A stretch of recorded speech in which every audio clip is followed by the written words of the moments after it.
आज आइए हम राजा दाऊद और मसीह आन सांग होंग इस विषय के अंतर्गत परमेश्वर के वचन का अध्ययन करें। यूहन्ना अध्याय 5 आयत 39 में यह कहा गया है कि बाइबल परमेश्वर की गवाही देती है ना?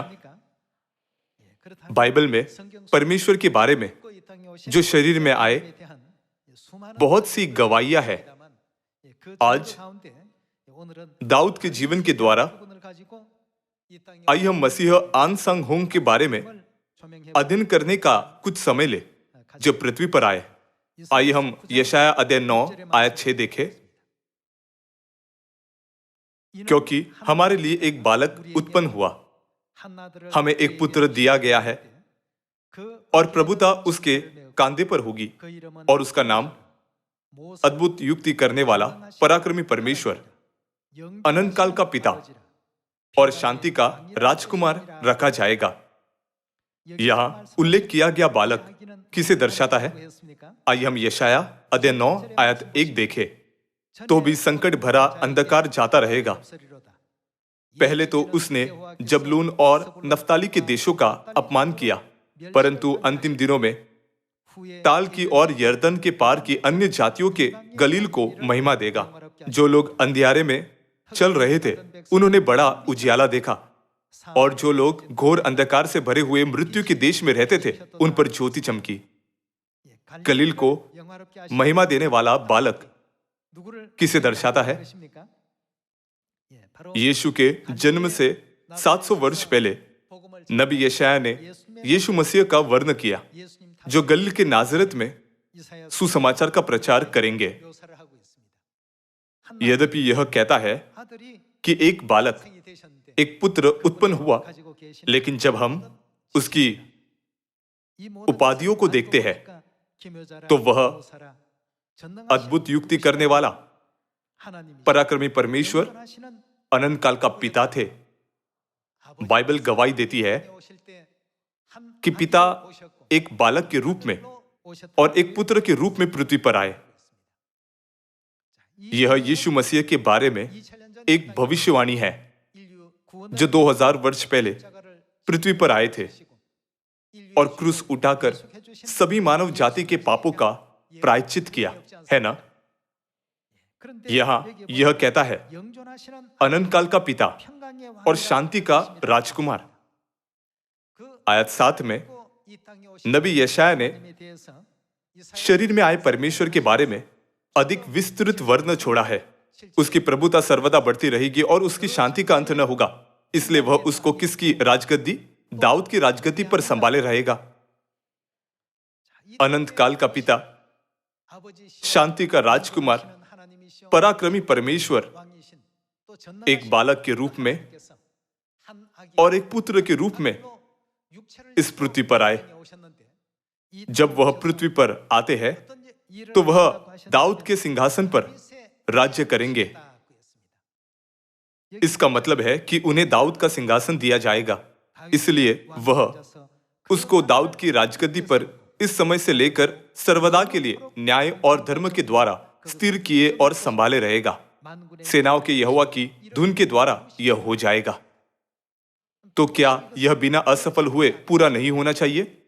नबी यशाया ने हमें जानने दिया कि यीशु मसीह जो शरीर में पृथ्वी पर आए थे वह परमेश्वर थे, जो दाऊद के सिंहासन पर राज्य करते हुए न्याय और धर्म के साथ सुसमाचार के राज्य को संभालते हैं।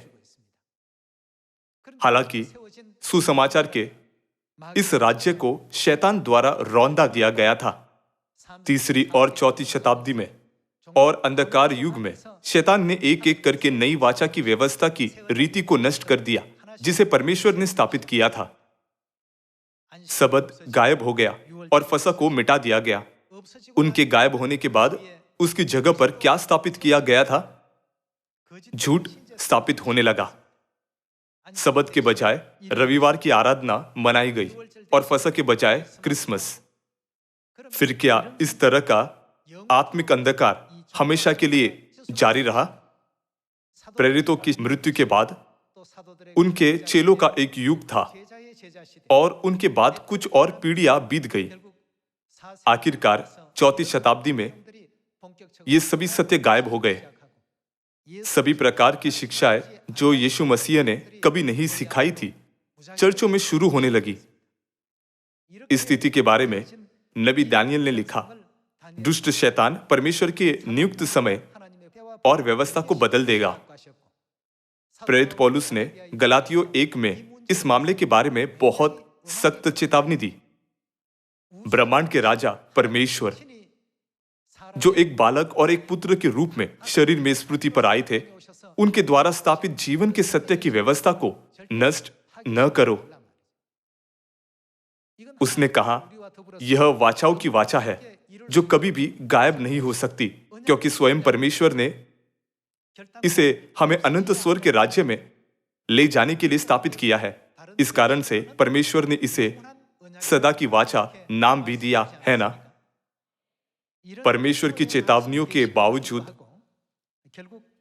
झूठे सिद्धांत चर्चों में घुसपैठ करने लगे।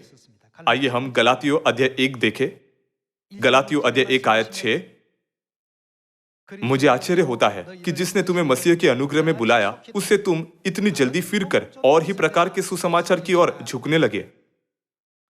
परमेश्वर ने पृथ्वी पर शरीर में आकर ब्रह्मांड में सबसे सिद्ध सत्य स्थापित किया, लेकिन मनुष्य के विचारों के द्वारा सिद्ध सत्य को बदल दिया गया। आयत 7। परंतु वह दूसरा सुसमाचार है ही नहीं, पर बात यह है कि कितने ऐसे हैं जो तुम्हें घबरा देते और मसीह के सुसमाचार को बिगाड़ना चाहते हैं। परंतु यदि हम या स्वर्ग से कोई दूत भी उस सुसमाचार को छोड़ जो हमने तुमको सुनाया है, कोई और सुसमाचार तुम्हें सुनाए, तो क्या हो? तो शापित हो। परमेश्वर ने हमें चेतावनी दी कि जो लोग सुसमाचार को विकृत करेंगे, वे निश्चित रूप से शापित होंगे। भले ही बाइबल में शिक्षाएं और चेतावनियां थी, लेकिन सत्य बदलने लगा। आखिरकार सत्य की व्यवस्था जो परमेश्वर ने मानव जाति को बचाने के लिए स्थापित की थी, पृथ्वी से गायब हो गई। परमेश्वर जो आदि से अंत देखते हैं, ने पहले से देखा कि जीवन का सत्य जिसे उन्होंने अपने पहले आगमन पर स्थापित किया था, शैतान द्वारा नष्ट कर दिया जाएगा।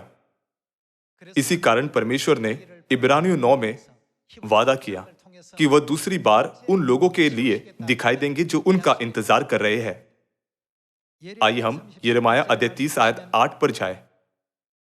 सेनाओं के यहोवा की यह वाणी है कि उस दिन मैं उसका रखा हुआ जुआ तुम्हारी गर्दन पर से तोड़ दूंगा और तुम्हारे बंधनों को टुकड़े टुकड़े कर डालूंगा, और परदेसी फिर उनसे अपनी सेवा न कराने पाएंगे, परंतु वे अपने परमेश्वर यहोवा और किसकी सेवा करेंगे?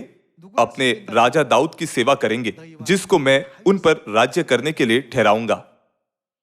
नबी यिर्मयाह ने राजा दाऊद की मृत्यु के काफी लंबे समय बाद यह भविष्यवाणी लिखी थी। यह कहता है, राजा दाऊद जिसको मैं उन पर राज्य करने के लिए ठहराऊंगा। यह अतीत की घटना को नहीं, लेकिन उस राजा को दर्शाता है जिसे भविष्य में ठहराया जाएगा, है ना। तब राजा दाऊद जिसका यहां उल्लेख किया गया है, वह शारीरिक दाऊद को नहीं जो इजराइल का दूसरा राजा था, लेकिन एक भविष्य सूचक दाऊद को दर्शाता है। यशायाह 9 के अनुसार यीशु को किसकी राजगद्दी दी जाएगी? यह पहले से ही भविष्यवाणी की गई थी कि दाऊद का सिंहासन परमेश्वर को दिया जाएगा, जो शरीर में पृथ्वी पर आते हैं। फिर क्या यीशु ने दाऊद के सिंहासन के बारे में सभी भविष्यवाणियों को अपने पहले आगमन पर पूरा किया था? यह निश्चित है कि यीशु दाऊद के नाम से आए थे, लेकिन जैसे आप जानते हैं, वह दाऊद के सिंहासन के बारे में सभी भविष्यवाणियों को पूरा किए बिना स्वर्ग चले गए। इस मामले के बारे में परमेश्वर ने कहा, अंत के दिनों में मैं तुम्हारे लिए राजा दाऊद को फिर से ठहराऊंगा। आइए हम होशे अध्याय 3 आयत 4 के साथ जारी रखे। क्योंकि इजरायली बहुत दिन तक बिना राजा, बिना हाकिम, बिना यज्ञ, बिना लाट और बिना एपोद या ग्रह देवताओं के बैठे रहेंगे। उसके बाद वे अपने परमेश्वर यहोवा और किसे अपने राजा दाऊद को फिर ढूंढने लगेंगे और अंत के दिनों में यहोवा के पास और उसकी उत्तम वस्तुओं के लिए थरथराते हुए आएंगे। हमें इस भाग पर ध्यान देने की जरूरत है। अपने राजा दाऊद को फिर ढूंढने लगेंगे और अंत के दिनों में दाऊद के पास थरथराते हुए आएंगे। यिर्मयाह 30 में यह लिखा है, अंत के दिनों में वे अपने राजा दाऊद की सेवा करेंगे। यहां नबी होशे ने भी परमेश्वर के अंतिम लोगों के बारे में भविष्यवाणी करते हुए कहा, अंत के दिनों में वे राजा दाऊद की सेवा करेंगे और उसके पास और उसकी आशीषों के लिए थरथराते हुए आएंगे। यहां अंत के दिन इस जगत के अंतिम युग को दर्शाता है ना? तब इस अंतिम युग में रहने वाले लोगों को सिर्फ दाऊद के पास थरथराते हुए आना चाहिए।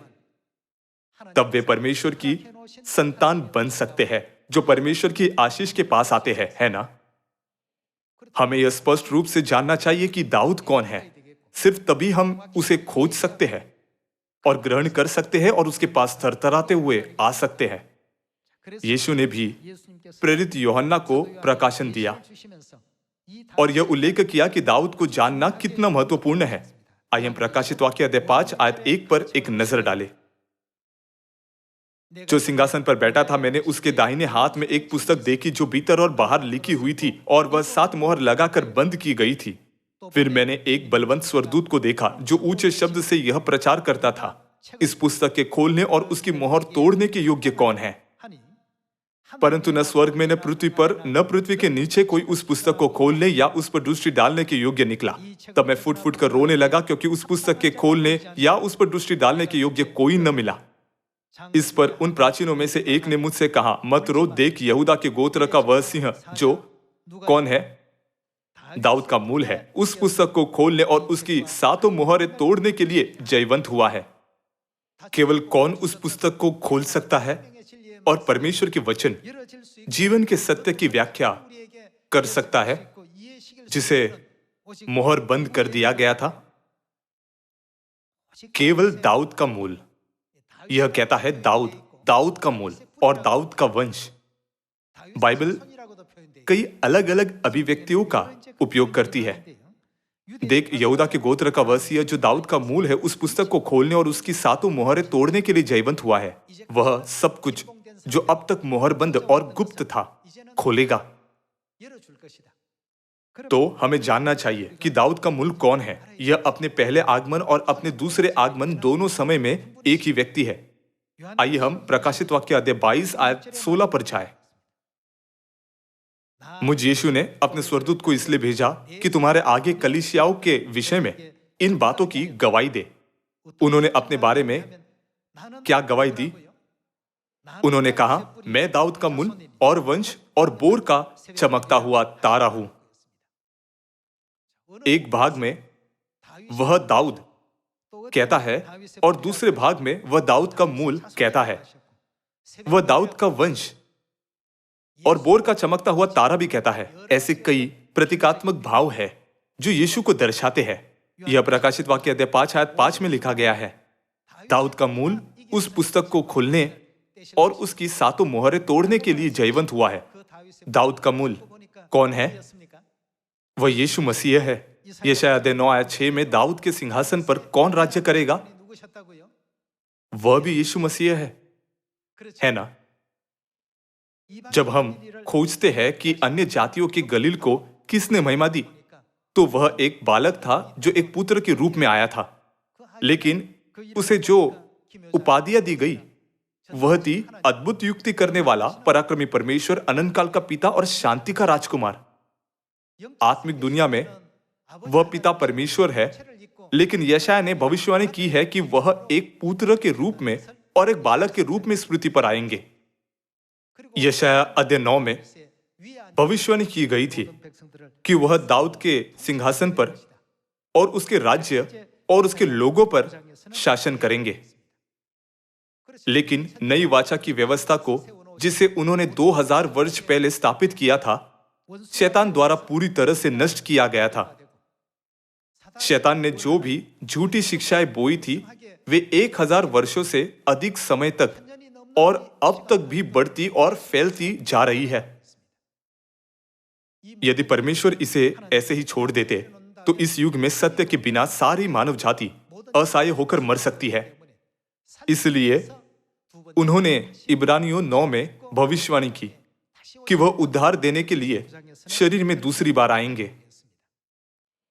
आइए हम लूका अध्याय 3 आयत 21 देखें। क्योंकि यीशु पृथ्वी पर आएंगे और उन्हें दाऊद का सिंहासन दिया जाएगा, इसलिए हमें यीशु और दाऊद के बीच के संबंध का अध्ययन करने की आवश्यकता है। दूसरा शमूएल 5 के अनुसार दाऊद कब राजा बना? जब वह 30 वर्ष का था। दाऊद का कार्य यीशु मसीह के कार्य से पूरी तरह से मेल खाता है। इसलिए हमें भविष्यवाणियों और उनकी पूर्ति पर करीब से ध्यान देकर बाइबल को समझने की जरूरत है। आइए हम आयत 21 देखें। जब सब लोगों ने बपतिस्मा लिया और यीशु भी बपतिस्मा लेकर प्रार्थना कर रहा था, तो आकाश खुल गया और पवित्र आत्मा शरीर के रूप में कबूतर के समान उस पर उतरा और यह आकाशवाणी हुई, तू मेरा प्रिय पुत्र है, मैं तुझसे प्रसन्न हूं। जब यीशु आप उपदेश करने लगा तो लगभग 30 वर्ष की आयु का था। उन्होंने 30 वर्ष की आयु में बपतिस्मा लिया था और घोषणा की, मन फिराओ क्योंकि स्वर्ग का राज्य निकट आया है ना? उस समय यीशु कितने वर्ष के थे? जब यीशु आप उपदेश करने लगा तो लगभग 30 वर्ष की आयु का था। फिर दाऊद के बारे में और क्या? आइए हम दूसरा शमूएल अध्याय 5 आयत 4 पर जाए। दाऊद 30 वर्ष का होकर राज्य करने लगा और कितने वर्ष तक? 40 वर्ष तक राज्य करता रहा। 30 वर्ष की आयु में दाऊद का अभिषेक हुआ था। वह 30 वर्ष की आयु में सिंहासन पर बैठा और 40 वर्ष तक राज्य किया। यीशु ने भी 30 वर्ष की आयु में बपतिस्मा लिया, जो आत्मिक अभिषेक है। बपतिस्मा एक ऐसी चीज है जिसे हम अपने जीवन में एक बार प्राप्त करते हैं। लूका अध्याय 12 में एक और महत्वपूर्ण भविष्यवाणी है। आइए हम आयत 49 देखें।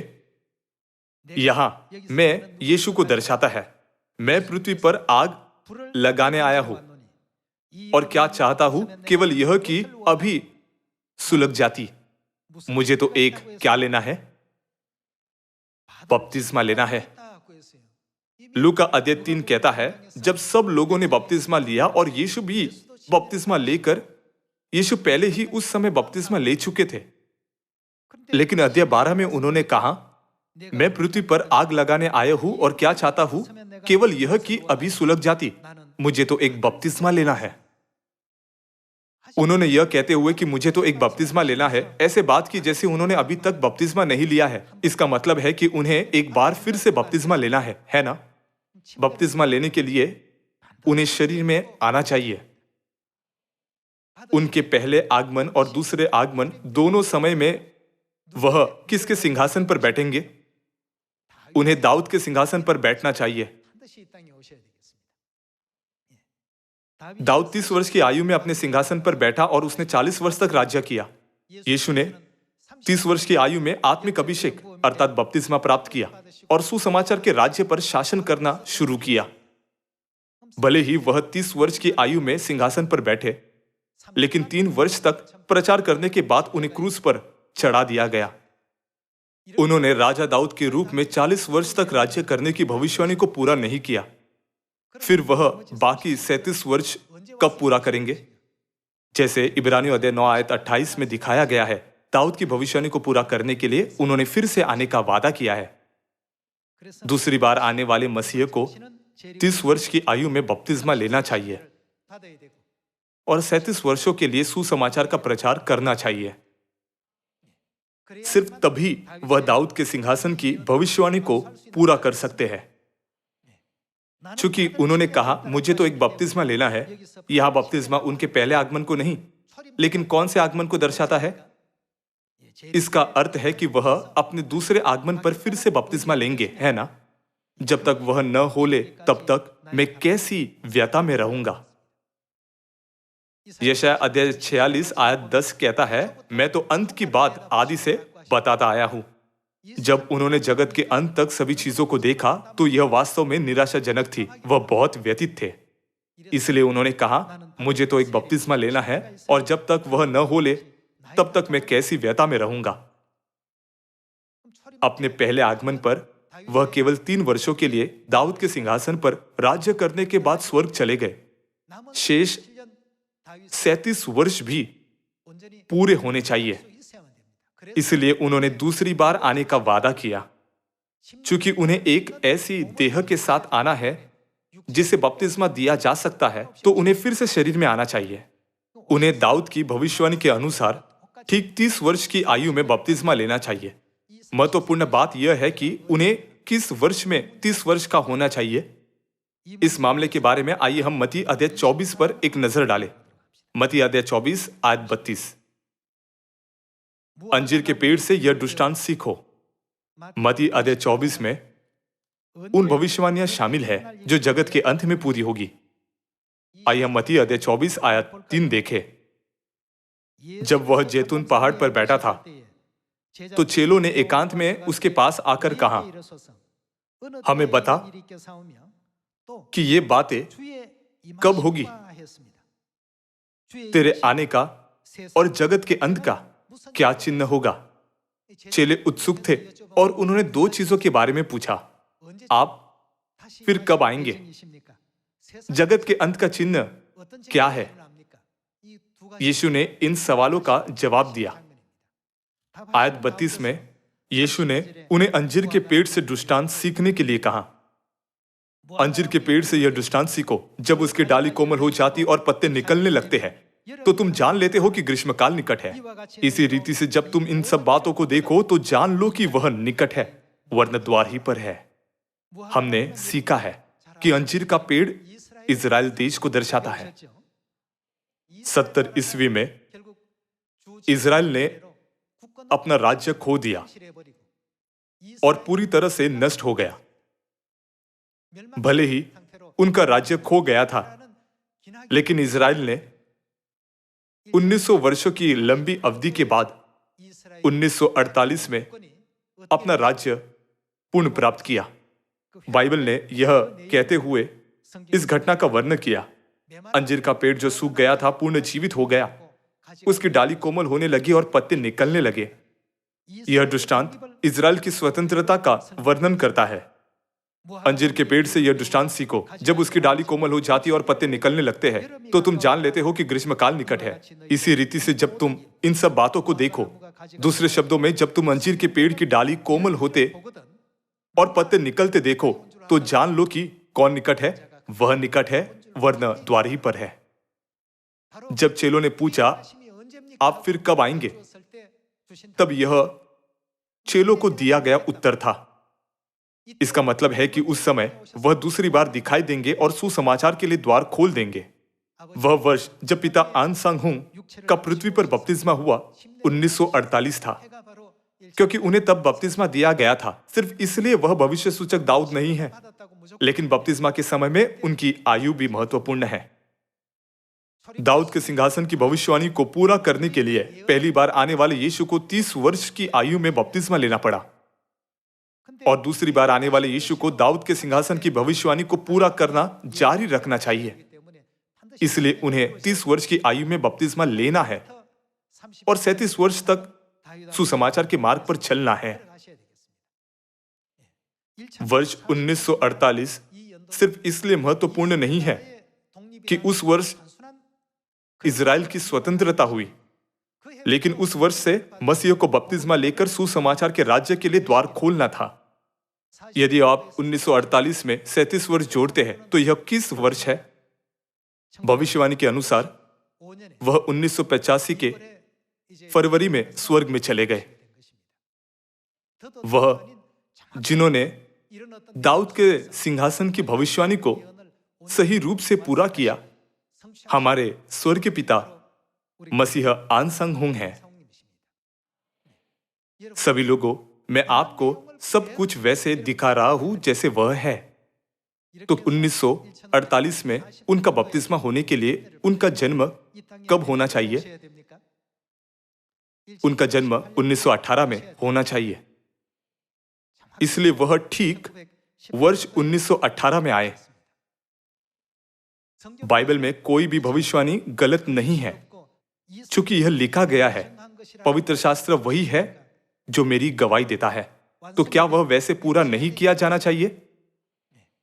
जब वह दूसरी बार आए तब भी वह बस ऐसे ही नहीं आए, उन्होंने बाइबल की अन्य भविष्यवाणी को भी पूरा किया। आइए हम मीका अध्याय 4 पर एक नजर डालें। मीका अध्याय 4 आयत 1। अंत के दिनों में ऐसा होगा कि यहोवा के भवन का पर्वत सब पहाड़ों पर दृढ़ किया जाएगा। यह अंत के दिनों के बारे में एक भविष्यवाणी है।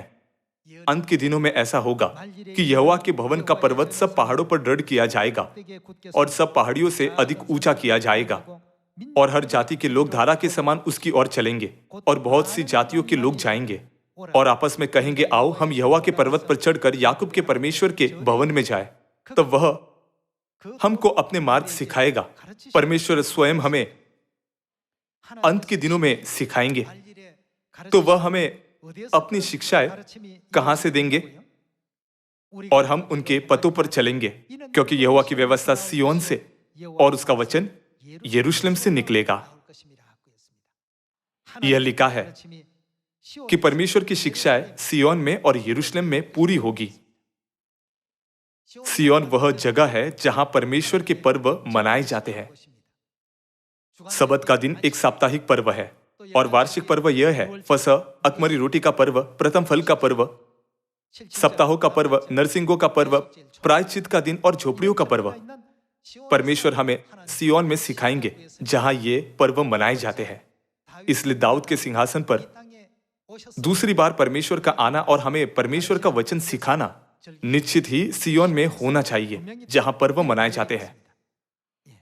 चूंकि वह दाऊद के सिंहासन पर आते हैं, तो उन्हें 30 वर्ष की आयु में 1948 में बपतिस्मा लेना है, जब अंजीर के पेड़ की डालियां कोमल होती और उसके पत्ते निकलने लगते हैं, और उन्हें 37 वर्षों तक सुसमाचार का प्रचार करना है ना?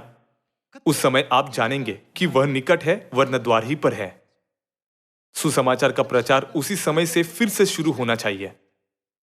अंत के दिनों में पिता आनसंग पृथ्वी पर आए और हमें सिय्योन में सिखाया। तब क्या होगा जब हम उनकी शिक्षाएं प्राप्त करेंगे?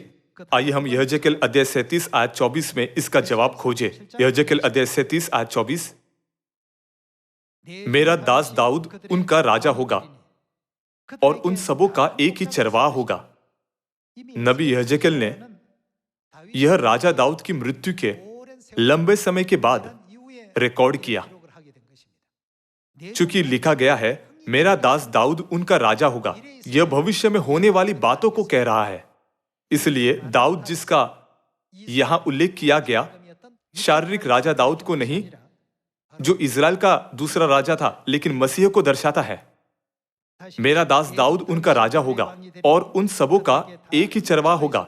वे क्या करेंगे? वे मेरे नियमों पर चलेंगे और मेरी विधियों को मानकर उनके अनुसार चलेंगे। फसह गायब हो गया और सबत का दिन गायब हो गया।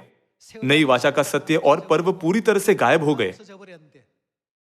हालांकि जो लोग परमेश्वर पर विश्वास करते हैं, वे परमेश्वर के नियमों और विधियों का पालन करेंगे।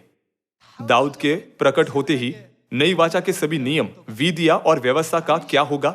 जो एक बार गायब हो गए थे, वे सभी पूर्ण स्थापित होंगे। इसलिए लिखा है कि अंत के दिनों में वह हमें अपने मार्ग सिखाएंगे।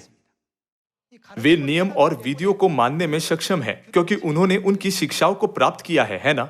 आयत 25। वे उस देश में रहेंगे जिसे मैंने अपने दास याकूब को दिया था और जिसमें तुम्हारे पुरखा रहते थे। उसी में वे और उनके बेटे पोते सदा बसे रहेंगे। और मेरा दास दाऊद क्या रहेगा? सदा उनका प्रधान रहेगा। मैं उनके साथ शांति की वाचा बांधूंगा, वह सदा की वाचा ठहरेगी। कौन सी वाचा सदा की वाचा है? नई वाचा। परमेश्वर अपने लोगों के साथ नई वाचा बांधेंगे और मैं उन्हें स्थान देकर गिनती में बढ़ाऊंगा और उनके बीच अपना पवित्र स्थान सदा बनाए रखूंगा। मेरे निवास का तंबू उनके ऊपर तना रहेगा और मैं उनका परमेश्वर हूंगा और वे मेरी प्रजा होंगे। आप इन वचनों को कहां पा सकते हैं? मैं उनका परमेश्वर होऊंगा और वे मेरी प्रजा होंगे। क्या वह यिर्मयाह अध्याय 31 आयत 31 से नहीं है, जहां परमेश्वर ने नई वाचा के बारे में बात की थी? आयत 28। जब मेरा पवित्र स्थान उनके बीच सदा के लिए रहेगा, तब सब जातियां जान लेगी कि मैं यहोवा इज़राइल का पवित्र करने वाला हूं। जब दाऊद उनका राजा बनेगा, तो परमेश्वर के लोग जो दाऊद की सेवा करेंगे, वे परमेश्वर के नियमों और विधियों को मानने में सक्षम होंगे। दाऊद के सिंहासन की भविष्यवाणी के अनुसार वह जो 1918 में पृथ्वी पर आए, जिनका 1948 में नागसम इंचन में 30 वर्ष की आयु में बपतिस्मा हुआ, और जो 37 वर्ष के लिए सुसमाचार का प्रचार करने के बाद स्वर्ग में चले गए, वह हमारे स्वर्गीय पिता मसीह आनसंग होंग है। पवित्र आत्मा परमेश्वर ने परमेश्वर की सभी व्यवस्थाओं, नियमों और विधियों को पूरी तरह से पूर्ण स्थापित किया, जिन्हें मिटा दिया गया और रौंदा गया था, और एक बार फिर से जीवन के राज्य की और मानव जाति की अगुवाई करते हुए नई वाचा फसा की व्यवस्था की घोषणा की। वह हमारे स्वर्गीय पिता मसीह आनसंग होंग है। वह हमारे परमेश्वर है, जिनकी बाइबल में गवाही दी गई है और जो इस संसार में सुसमाचार के मार्ग पर चले। मैं ईमानदारी से आशा करता हूं कि हम और अधिक मजबूती से परमेश्वर पर, जो हमारी चट्टान है, अपने विश्वास के घर को बनाएंगे, ताकि हम सभी सियोन के संतानों के रूप में आनंद के साथ परमेश्वर के राज्य में, जो नजदीक है, प्रवेश कर सके। इसके साथ मैं आज के उपदेश को समाप्त करना चाहूंगा। आपका बहुत बहुत धन्यवाद।